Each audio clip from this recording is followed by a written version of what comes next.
महिलाओं में जो सबसे ज़्यादा तकलीफ़ें होती है यूरोलॉजी से संबंधित, उसको हम लोग यूटीआई कहते हैं। जैसे जलन होना, ये हाँ, सब जलन होना, बार बार पेशाब होना, पेशाब रुक रुक के होना। बच्चों में जो ज़्यादा यूरोलॉजी की समस्या होती है वो जन्मजात होती है। जो किडनी और पेशाब की नली जहाँ जुड़ती है वहाँ पे जब डिफॉर्मिटी होती है, 80% जो स्टोन की बीमारी होती है ना, वो एसिम्प्टोमेटिक होती है। मतलब कि आपको कुछ पता नहीं चलेगा और आपके शरीर में स्टोन है। जैसे बिहार में देखा जाए तो कटिहार, पूर्णिया, ये सारा जो ज़िला है ये स्टोन बेल्ट में माना जाता है। 30% केस में यदि किडनी का स्टोन नहीं निकाला गया तो किडनी डैमेज करता है। प्रोस्टेट जो है एज के साथ जब बढ़ने लगती है तो पेशाब के नली को रुकावट पैदा करती है। सबसे अच्छी बात क्या है कि अर्ली हीलिंग जो सबसे वो अच्छा बोलते हैं कि आज सर्जरी किए और कल या परसों तक में डिस्चार्ज हो जाता है।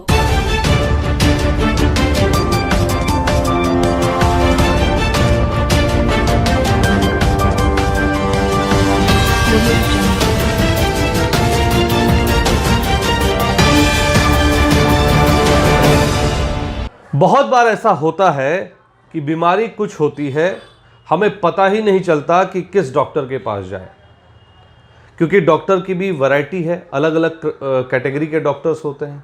कोई न्यूरोलॉजिस्ट होता है, कोई यूरोलॉजिस्ट होता है, कोई फिजिशियन होता है, तो कोई सर्जन होता है। लेकिन जब आप बीमार पड़ते हैं तो आप इस उधेड़बुन में रहते हैं कि आखिर में मुझे जो प्रॉब्लम है उससे संबंधित डॉक्टर मैं किसे दिखाऊं। नमस्कार, आप देख रहे हैं BMW न्यूज़ बिहार और मैं हूं आपका होस्ट अभिषेक। देखिए, आज हम इन्हीं मुद्दों पर जुड़ने के लिए, बात करने के लिए मौजूद हैं कटिहार के ज़िले में, जहां पर यशोदा हेल्थ केयर हॉस्पिटल जो है, यहां पर अपने नाम से जाना जाता है क्योंकि यहां पर सभी सुविधाएं उपलब्ध हैं। और अब आज जो हमारे साथ एक मेहमान जुड़ रहे हैं, उनका नाम है डॉक्टर संदीप कुमार, जो पेशे से डॉक्टर हैं और डॉक्टर में जो इनकी कैटेगरी है वो यूरोलॉजिस्ट के तौर पर है। तो ये यूरोलॉजिस्ट क्या होता है, डॉक्टर संदीप कहाँ से पढ़ के आए हैं और किस तरह से कटिहार में सेवाएं दे रहे हैं, और आपके लिए जो बीमारियों का, वो कौन कौन से बीमारियों का इलाज करेंगे, आज उन तमाम बातों पे हम जुड़ रहे हैं डॉक्टर संदीप के साथ। डॉक्टर संदीप, बहुत बहुत स्वागत है BMW न्यूज़ के इस खास कार्यक्रम हेल्थ में।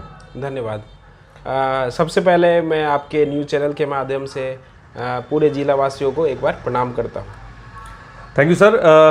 सर, मुझे एक बात बताइए, डॉक्टर्स तो कई तरह के होते हैं, तो आपके, मैं जब देख रहा था आपका प्रोफेशन, उसमें मुझे नज़र आया कि डॉक्टर संदीप कुमार यूरोलॉजिस्ट। तो मेरे दर्शकों को थोड़ा बताइए कि यूरोलॉजिस्ट क्या है और किस तरह का इलाज आप करते हैं। यूरोलॉजिस्ट एक सुपर स्पेशलिस्ट डॉक्टर होते हैं। सुपर स्पेशलिस्ट डॉक्टर का ये मतलब हुआ कि सबसे पहले जो डॉक्टर बनने का जो प्रक्रिया होता है उसमें सबसे पहले MBBS होता है, वो 4.5 साल की डिग्री होती है। उसके बाद 1 साल का इंटर्नशिप होता है। उसके बाद पोस्ट ग्रेजुएशन होता है जिसमें MS, MD ये वाले होते हैं 3 साल। उसके बाद एक सुपर स्पेशलिस्ट डिग्री होती है, 3 ईयर की स्पेशल ट्रेनिंग होती है पर्टिकुलर उस सेक्टर में, हाँ। जैसे कि यूरोलॉजिस्ट मान के चले तो उसमें जो किडनी होता है, किडनी से निकलने वाली जो नली होती है जिसे यूरेटर कहते हैं, फिर जो ब्लाडर होता है, यूरिनरी ब्लाडर होता है, प्रोस्टेट होता है, टेस्टिस होता है, पुरुषों से संबंधित, सेक्स संबंधित जो बीमारियां होती है, ये सारी बीमारियों का इलाज जो है एक यूरोलॉजिस्ट करते हैं और इसकी स्पेशल ट्रेनिंग 3 साल की होती है। तो सर, एक चीज़, चूँकि आपने थोड़ी पढ़ाई की बात कर दी, तो मैं अपने दर्शकों को बताना चाहूँगा कि आपके माध्यम से कि आपने पढ़ाई कहाँ से की है। मेरी जो प्रारंभिक पढ़ाई जो MBBS होती है मेडिकल फर्टिलिटी में, तो मेरी MBBS की पढ़ाई जो है JLMCH भागलपुर में हुई है। उसके बाद मेरा MS जनरल सर्जरी जो है वो दरभंगा मेडिकल कॉलेज दरभंगा से हुई है। मेरी जो सुपर स्पेशलिटी की पढ़ाई DNB यूरोलॉजी जो है वो अहमदाबाद से हुई है। उसके बाद मेरा एक फेलोशिप है इंडो यूरोलॉजी का, वो राजकोट से हुई है। उसके बाद मेरी स्पेशल ट्रेनिंग जो है एम्स और PMCH पटना में भी हुई है। ट्रेनिंग आपने एम्स और PMCH में की है। सर, चलते हैं अपने पहले सवाल की ओर। तो पहला सवाल मेरा ये है आपसे, खास करके आपके प्रोफेशन से जुड़ा हुआ जो है, कि जो यूरोलॉजिस्ट जो डॉक्टर्स होते हैं उनके पास जो पेशेंट्स आते हैं मुझे लगता है ऐसा कि बहुत ऐसे पेशेंट्स हैं जो अपनी परेशानी को एक तो समझ नहीं पाते, दूसरा यूरोलॉजिस्ट के पास कौन से मतलब जो पेशेंट है वो आएंगे। ये आपने बहुत अच्छा सवाल उठाया है, क्योंकि जो हमारा एरिया है ये एक्चुअली यूरोलॉजिस्ट के लिए एक नया एरिया है। बहुत सारे लोगों को यूरोलॉजिस्ट क्या होते हैं, कौन से डॉक्टर होते हैं, कौन सी बीमारी का इलाज करते हैं, ये सारी बातें जो है अनभिज्ञ हैं उन लोग के लिए। तो मैं ये बताना चाहता हूँ, जैसे किडनी से संबंधित बीमारी, जैसे स्टोन, किडनी का कैंसर, किडनी छोटा हो गया, उसके बाद पेशाब की नली में स्टोन हो गया, पेशाब की नली का कैंसर हो गया, प्रोस्टेट की बीमारियां जो एल्डरली में ज़्यादा कॉमन है, उसके बाद जो एड्रिनल ग्लैंड में जो संबंधित बीमारियां होती है उसमें ट्यूमर या कैंसर, उसके अलावा जो पुरुष सेक्स संबंधित बीमारियां हैं वो, उसके बाद जो मेल इनफर्टिलिटी की जो बीमारियां होती हैं, ये सारी बीमारियां का इलाज जो है एक यूरोलॉजिस्ट करते हैं। सर, मैं जब आपके पास इंटरव्यू करने से पहले मैंने छोटा सा एक कुछ कटिहार के लोगों का एक फीडबैक लिया था, उसमें कुछ सवाल मेरे पास आए। उसमें एक सवाल ये था कि महिलाओं में किस प्रकार की प्रॉब्लम होती है यूरोलॉजी से संबंधित। महिलाओं में जो सबसे ज़्यादा तकलीफ़ें होती है यूरोलॉजी से संबंधित, उसको हम लोग यूटीआई कहते हैं, urinary tract infection. Urinary tract infection जो है वो दो टाइप का होता है, एक अनकॉम्प्लिकेटेड और कॉम्प्लिकेटेड। अनकॉम्प्लिकेटेड यूटीआई में आप ट्रीटमेंट कहीं भी करा सकते हैं, वो चलता है। लेकिन यदि कॉम्प्लिकेटेड यूटीआई है, तो सर यूटीआई को थोड़ा सा आसान भाषा में यूटीआई मतलब यूरिनरी ट्रैक्ट इन्फेक्शन, पेशाब में इन्फेक्शन हो जाना, जैसे जलन होना, ये सब जलन होना, बार बार पेशाब होना, पेशाब रुक रुक के होना। तो बच्चों में भी इस तरह की समस्या भी पाई जाती है या कुछ अलग होता है? बच्चों में जो समस्या होती है वो, जैसे बच्चों में जो ज़्यादा यूरोलॉजी की समस्या होती है वो जन्मजात होती है, वो जन्मजात समस्या, जैसे कि PUJO बोलते हैं हम लोग, वो पेल्विक यूरेट्रिक जंक्शन ऑब्स्ट्रक्शन। जो किडनी और पेशाब की नली जहाँ जुड़ती है वहाँ पे जब डिफॉर्मिटी होती है, तो ये समस्या बच्चों में बहुत कॉमन है। उसके अलावा पेशाब जो है नीचे नहीं आके पेशाब बैक फ्लो किडनी में आ जाती है, जिसे VUR कहते हैं। ये सारी समस्या बच्चों में बहुत कॉमन है, और इन सब समस्याओं में किसी भी अभिभावक को एक यूरोलॉजिस्ट के पास ही जाना चाहिए। तो जैसे किडनी से रिलेटेड संबंधित जब सवाल मेरे एक व्यूअर ने पूछा है कि कौन कौन से जो किडनी के जो मतलब स्टोन जो होते हैं, किस किस सिम्टम में स्टोन के बारे में पता चल पाए कि स्टोन हुआ है किडनी में। हाँ, ये अच्छी बात है।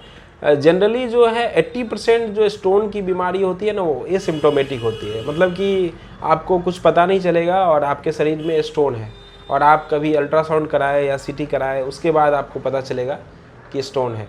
लेकिन 20% केस में, जैसे कुल्हों में दर्द होना, पेशाब से ब्लड आना, उल्टी होना, बुखार होना, पेशाब रुक रुक के होना, ये सारी समस्या यदि आपके पास है तो हो सकता है कि आपको किडनी में स्टोन हो। एक सवाल जो मेरे मन में आया, जो आप बता रहे थे, तो जैसे कि कटिहार ज़िले में कहा जाता है कि आयरन ज़्यादा है पानी में, तो पानी से रिलेटेड भी स्टोन होता है क्या? और क्या जैसे कटिहार है, जैसे आपने कहा कि भागलपुर से आपने पढ़ाई की है, तो भागलपुर में गंगा का पानी का स्रोत है, तो क्या मतलब ज़िले बाय ज़िला जो है वो डिफ़र करता है किडनी होना? यस, आपने एक अच्छा सवाल पूछा है। जो हमारे एरिया वाइज जो पानी होते हैं उसमें क्षार की मात्रा हर एक जगह का अलग अलग है। वो क्षार की मात्रा कहीं ज़्यादा होती है, कहीं कम होती है, उसके अनुसार से स्टोन बेल्ट होता है। जैसे बिहार में देखा जाए तो कटिहार, पूर्णिया, ये सारा जो ज़िला है ये स्टोन बेल्ट में माना जाता है। एक सवाल आता है, जो एक हमारे व्यूवर ने पूछा है कि किडनी को लेकर, स्टोन को लेकर मिथ है कि ये डिज़ोल्व हो जाता है, ये गल जाता है, या कहते हैं कि कुर्थी का दाल को पीने से वो गल जाता है। ये कितना संभव हो पाता है अगर लोग कंजम्पशन उसका डेली बेसिस पे करें, जिसको किडनी है? देखिए, जो ये बात है कि ओनली 2 to 4% जो किडनी स्टोन है वही डिजॉल्व होता है। जैसे किडनी स्टोन जो होते हैं वो बहुत टाइप की होती है, जैसे struvite stone, uric acid stone, oxalate stone. तो यूरिक एसिड स्टोन या और कोई कुछ ही स्टोन है जो गल सकते हैं, और गलने के लिए भी आपको एक स्पेशल ट्रीटमेंट की आवश्यकता है। ऐसा नहीं है कि अपने आप गल जाएगा, अपने आप नहीं गलेगा। हाँ, मतलब उसके लिए भी treatment आपको एक यूरोलॉजिस्ट की आवश्यकता पड़ती है। मुझे पीएच देखना होगा यूरिन का, उसके अनुसार उसमें ट्रीटमेंट करना होगा, ताकि जो भी यूरिक एसिड स्टोन है वो भी छोटा स्टोन ही गल सकता है। तो सर ये जो स्टोन होता है कितना डैमेज कर सकता है किडनी को, अगर किसी को किडनी में स्टोन हो जाता है तो? यदि किडनी में स्टोन है और किडनी के पेशाब को यदि वो रोक रहा है तो किडनी को वो डैमेज कर सकता है। 30% केस में यदि किडनी का स्टोन नहीं निकाला गया तो किडनी डैमेज करता है। और यही बात जो है मैं आपके न्यूज़ चैनल के माध्यम से बताना चाहता हूँ कि ये एक ऐसी बीमारी है जो किडनी डैमेज करती है और ये क्यूरेबल है। यदि आप सही समय पर आपका इलाज करें वो संभव है तो वो आप किडनी डैमेज नहीं करेगी, आपका किडनी बच जाएगा। तो सर एक सवाल ये भी आता है, बड़ा नाम मैंने उसका सुना है उस बीमारी का, प्रोस्टेट से रिलेटेड क्या समस्याएं होती हैं, और यूरोलॉजिस्ट जैसे आप हैं तो कैसे उसको रिजॉल्व करेंगे, और किस तरह की समस्या होती है, उसके सिम्टम्स क्या होता है? देखिए, जो प्रोस्टेट होती है ये हर एक मेल में रहती है, ऐसा नहीं है प्रोस्टेट एक बीमारी है। लेकिन प्रोस्टेट जो है एज के साथ जब बढ़ने लगती है तो पेशाब के नली को रुकावट पैदा करती है। उस केस में उसको बिनाइन प्रोस्टेट हाइपरप्लासिया बीपीएच कहते हैं, जो उस केस में पेशेंट को तकलीफ़ होती है, बार बार यूरिन जाना, रात में 4-5 बार यूरिन जाना, यूरिन करने में दिक्कत होना, पेशाब का फ्लो जो है वो कम हो जाना।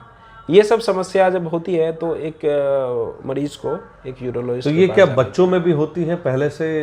नहीं, और इस ये क्या फीमेल में भी होती है? नहीं, फीमेल में प्रोस्टेट नहीं होती है। नहीं होती है। तो बच्चों में ये प्रॉब्लम होती है? बच्चों में प्रॉब्लम नहीं होती, ये यंग एज में प्रॉब्लम हो सकती है। यंग एज में जनरली बीपीएच नहीं होती है, लेकिन प्रोस्टेट का इन्फेक्शन हो सकता है जिसे प्रोस्टेटाइटिस कहते हैं। ये बहुत ही कॉमन है हमारे एरिया में। क्या इसको यंग एज में इसका ऑपरेशन होता है या किसी मेडिसिन से प्रॉब्लम सॉल्व होता है, क्या करना होता है? नहीं, यंग एज में इसका ऑपरेशन नहीं होता है। ऐसे भी हम लोग जब ऑपरेशन करते हैं तो पहले ऑपरेशन नहीं करते हैं, पहले मेडिकली ट्रीट करते हैं। यदि उसके बाद भी पेशेंट रिस्पॉन्स नहीं कर रहा हो या कॉम्प्लिकेशन हो गया हो, पेशाब रुक जाता हो, कैथेटर लगाना पड़ा हो, ब्लड आ रहा हो पेशाब के रास्ते से, उस केस में हम लोग पेशेंट को सर्जिकली ट्रीटमेंट के लिए बोलते हैं। सर अब सवाल ये आता है कि जब मैं आपके साथ बैठा हूँ यशोदा हेल्थ केयर में, तो यशोदा हेल्थ केयर में क्या क्या सुविधाएं एज अ यूरोलॉजिस्ट के तौर पे मिल सकती हैं? अगर किसी को किडनी की समस्या है, किसी को यूरिन से रिलेटेड समस्या है, तो क्या क्या मशीन्स अवेलेबल है, क्या क्या टेक्नोलॉजी यहाँ आप दे रहे हैं? सबसे पहले यूरोलॉजी ओपीडी यहाँ पे अवेलेबल है। इसके बाद यूरोलॉजी से संबंधित जो यूरोफ्लोमेट्री होता है, जो पेशाब की धार चेक करने की मशीन होती है, वो अवेलेबल है। उसके अलावा जो भी इंडोस्कोपिक सर्जरी होता है, जो रिसेंटली जो मोस्ट एडवांस सर्जरी, जो रोबोटिक सर्जरी है, रोबोटिक नहीं, इंडोस्कोपिक सर्जरी। अच्छा, वो लेंस के थ्रू, जो लेजर के थ्रू जो दूरबीन से जो सर्जरी होती है, वो सारी सर्जरी जो है हमारे यशोदा हॉस्पिटल में अवेलेबल है। मुझे लगता है ये पहली बार यहाँ पर ये अवेलेबल है। ये अवेलेबल पहली बार है। तो सर अगर मान लेते हैं इस तरह की कोई प्रॉब्लम होती है, किडनी से रिलेटेड कोई प्रॉब्लम होती है और उसको लेंस के जरिए किया, तो कितना समय लगता है और क्या खर्च आता है? देखिए, लेंस के जरिए जो भी ऑपरेशन होता है तो उसमें ज़्यादा टाइम नहीं लगता है। सबसे अच्छी बात क्या है कि अर्ली हीलिंग जो सबसे वो अच्छा बोलते हैं कि आज सर्जरी किए और कल या परसों तक में डिस्चार्ज हो जाता है। पहले ओपन सर्जरी होती थी जिसमें पेशेंट को लॉन्ग स्टे रहना पड़ता था, 10 दिन 12 दिन पेशेंट एडमिट रहते थे, लेकिन अब ऐसा नहीं है। 1 या 2 दिन में पेशेंट डिस्चार्ज हो जाती है, बिना कोई कट के, बिना कोई चीरा के ऑपरेशन होता है। ये सबसे अच्छी और सबसे बड़ी खासियत है यूरोलॉजी की। तो मतलब आसानी से वो किडनी से आप निकाल देते हैं। जैसे मैंने एक सुना था कि एक को पेशाब की नली में स्टोन हो गया था, तो उसको कैसे निकाला जा सकता है? वो कितना सक्सेसफुल ऑपरेशन है? उससे कोई सेक्सुअल समस्या तो नहीं हो सकती? नहीं, वो 100% सक्सेसफुल है। पेशाब की नली में जो यूरेटर कहते हैं उसमें यदि स्टोन हो गया तो हम लोग इंडोस्कोपिक यूरेट्रोस्कोपी कहते हैं, यूरेट्रोस्कोप से पेशाब की नली तक जाते हैं। उसके बाद लेजर से जो भी स्टोन है उसको डस्टिंग एंड फ्रेगमेंटेशन करके वो सारा स्टोन बाहर निकाल देते हैं और उसमें कोई भी सेक्सुअल समस्या नहीं होती। 100%। अभी जैसे मेरे नॉलेज में एक बात आई थी कि जो पेशाब की नली है उसी के थ्रू स्टोन को निकाला जाता है। हाँ। तो वो कितना सक्सेसफुल है और क्या उससे कोई सेक्सुअल समस्या हो सकती है? नहीं, वो 100% सक्सेसफुल है। पेशाब की नली से जो ऑपरेशन होता है उसको यूआरएस, यूरेट्रोरिनोस्कोपी एंड RIRS, वो तो काफी पेनफुल रहता होगा। कोई पेनफुल नहीं रहता, कोई कट नहीं रहता है, कहीं चीरा नहीं लगेगा और विदाउट लेस पेनफुल। बहुत लोगों को ये होता है कि इस तरह से कुछ प्रॉब्लम हो गई तो उन्हें कोई सेक्सुअल समस्या आ जाती है, क्योंकि खास करके जो प्रजनन की जो समस्या होती है, जो सेक्सुअल रिलेशन होता है बच्चों का जो वो किया जाता है, तो उसमें दिक्कत आती है। ऐसा कुछ नहीं, ऐसा कुछ नहीं है। ऐसी समस्या जो यंग एज में होती है तो उसमें प्रजनन में या सेक्सुअल कोई भी डिसऑर्डर नहीं होता है। सर मैं चूंकि एंडिंग की तरफ जा रहा हूं तो मैं आपसे एक चीज़ पूछना चाहूँगा, कुछ ऐसी समस्या या कुछ ऐसा ट्रीटमेंट जो आप हमारे दर्शकों को बताना चाहें यूरोलॉजिस्ट के से जो संभव हो सकती है, क्योंकि कटिहार में मैं देखता हूँ बहुत सारे लोग को पता ही नहीं है कि मैं किसके पास जाऊँ, किस तरह के इलाज के लिए जाऊँ। तो ये एक बहुत बड़ा मसला है। बहुत लोग देखिए जो पढ़े लिखे लोग हैं उनके लिए तो कोई दिक्कत नहीं है, लेकिन जो उतने जागरूक नहीं है, तो वैसे केसेस में कुछ ऐसी समस्या जो जिनको तुरंत यूरोलॉजिस्ट को समस्या में संपर्क करना चाहिए। जैसे सबसे पहले तो किडनी स्टोन, उस केस में उनको तुरंत यूरोलॉजिस्ट के पास जाना चाहिए। उसके अलावा किडनी का कैंसर, कैंसर से रिलेटेड या एड्रिनल कैंसर या पेशाब की थैली का कैंसर हो, प्रोस्टेट की समस्या हो, प्रोस्टेट बढ़ गया हो, पुरुषों से संबंधित सेक्स संबंधी समस्या हो, महिलाओं में जैसे देखा जाए कि स्ट्रेस इनकंटिनेंस जिसको कहते हैं कि पेशाब लीक हो रहा हो, बार बार पेशाब आ रहा हो, UTI हो जो मैंने पहले भी बताया आपको, यूरिनरी ट्रैक्ट इन्फेक्शन हो, यदि बच्चों में देखा जाए तो PUJO हो, पेल्विक यूरेक्टिक जंक्शन ऑब्स्ट्रक्शन हो, या पेशाब ऊपर आ रहा हो, बार बार पेशाब UTI हो रहा हो, उस सारे केस में आप यूरोलॉजिस्ट के पास आ सकते हैं। बहुत बहुत धन्यवाद संदीप हमारे साथ, डॉक्टर संदीप हमारे साथ जुड़ने के लिए। तो जैसा आपने सुना कि जो यूरोलॉजिस्ट होते हैं उनके पास आप अपनी जो पेशाब की से जुड़ी हुई समस्या है, चाहे वो महिलाओं को हो, चाहे पुरुषों को हो, चाहे वो छोटे बच्चे को क्यों ना हो, आप संपर्क कर सकते हैं। यशोदा हेल्थ केयर में है, डॉक्टर संदीप बैठते हैं। और आपको मैं एक चीज़ बता दूं, जो इतनी बातें हमने की, किडनी से रिलेटेड थी, प्रोस्टेट से रिलेटेड थी, अगर आप हमारे इस कार्यक्रम को देख रहे हैं तो आपसे इतना ही आग्रह है कि बिना सोचे समझे कोई दवा ना खाएं। आप सबसे पहले अगर इस तरह की समस्या, खास करके जो कूल्हों में दर्द हो, पेशाब बार बार आ रहा हो, या प्रोस्टेट की समस्या अगर आपको पहले से है, तो आप यशोदा हेल्थ केयर आएँ और डॉक्टर संदीप से मिलें। क्योंकि जब तक आप डॉक्टर से नहीं मिलेंगे, देखिए डॉक्टर वही होता है जो आपके समस्याओं का समाधान करे। आप खुद डॉक्टर बनना चाहेंगे तो आप उन समस्याओं को बढ़ावा देंगे, ना कि क्योर करेंगे। इसलिए ज़रूरी है कि डॉक्टर्स के पास आएँ, उनसे बातें करें, क्योंकि यही आपको कंसल्टेशन देते हैं और भाई उसी बात की वो फीस भी लेते हैं। क्योंकि एक तरह से ये देखा जाए तो लोगों की सहायता करने के लिए ये फील्ड बनी है, लेकिन डॉक्टर भी हैं तो उन्हें भी कुछ ना कुछ तो मिलना चाहिए। इसीलिए मेरा आप सभी से, हमारे दर्शकों से आग्रह है कि आप खुद में डॉक्टर ना बने, डॉक्टर से मिलें, डॉक्टर संदीप से मिलें। डॉक्टर यशोदा हेल्थ केयर जो शिव मंदिर चौक पर स्थित है, आप यहाँ आएँ और बेशक अपने इलाज को ढंग से करवाएं। और आप हमें इनसे इलाज किए हुए जो भी लोग हैं वो अपने इस खबर को देखने के बाद अपने कमेंट भी आप साझा कर सकते हैं, फीडबैक दे सकते हैं। और अगर आपको लगता है कुछ और अन्य सवाल, आप वो भी हमारे इस कार्यक्रम के अंत में आप कमेंट के माध्यम से पूछ सकते हैं। तो ये थी ओवरऑल बातें कि किस तरह से एक यूरोलॉजिस्ट आपके जीवन में किस तरह से अपनी भूमिका अदा करता है, कैसे वो डॉक्टर आपकी इन समस्याओं को सॉल्व करता है। तो आखिर में बस इतना ही कहूँगा इस हेल्थ के कार्यक्रम में कि हमारे चैनल को सब्सक्राइब करें, लाइक करें और ज़्यादा से ज़्यादा शेयर करें। और ख़ास करके अंत में यशोदा हेल्थ केयर ज़रूर आए। यहाँ पे आपको डॉक्टर आशीष भारती मिलेंगे, डॉक्टर संदीप मिलेंगे और भी कई डॉक्टर्स से हम बात करेंगे नेक्स्ट प्रोग्राम में। फिलहाल के लिए धन्यवाद, नमस्ते। और जितने भी हमारे दर्शक हैं उनको नए साल की पहले से एडवांस में हैप्पी न्यू ईयर और मकर संक्रांति की बहुत बहुत शुभकामनाएं। धन्यवाद। मेरे तरफ से भी डॉक्टर संदीप के माध्यम से आप सभी को धन्यवाद। Happy new year. हमारा वीडियो अगर आपको अच्छा लगा हो तो आप हमारे वीडियो को लाइक करें, शेयर करें और हमारे चैनल को सब्सक्राइब जरूर करें।